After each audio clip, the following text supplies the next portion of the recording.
بسم الله الرحمن الرحيم. اللهم صل وسلم وبارك على نبينا محمد. اهلا ومرحبا بكم ان شاء الله. في الحلقه دي هنتعلم طريقه زراعه عقل العنب بطريقه سهله جدا.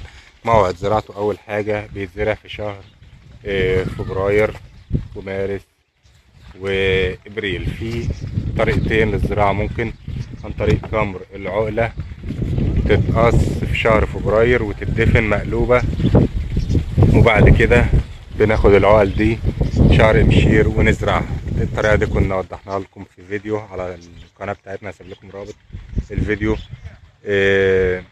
في التعليقات.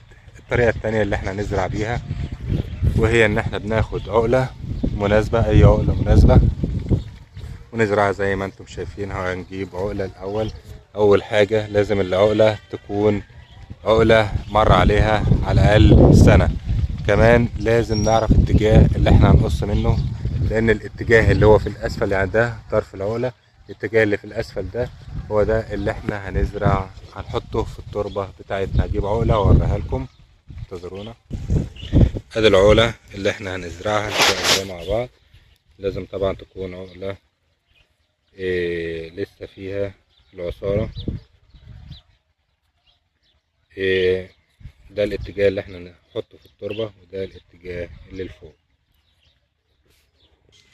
ادي جهزنا معانا التربه اهو.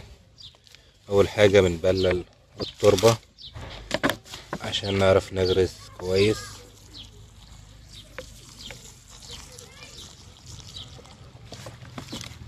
بعدين بنغرس فيها عقلة العنب بتاعتنا ونرجع نروي تاني. كده تم الزراعة. يفضل بقى عشان لو الجو ساقع نغطيه بكيس بلاستيك، نغطي العقلة بتاعتنا بكيس بلاستيك، نغطي القصيص كامل ونسيبها.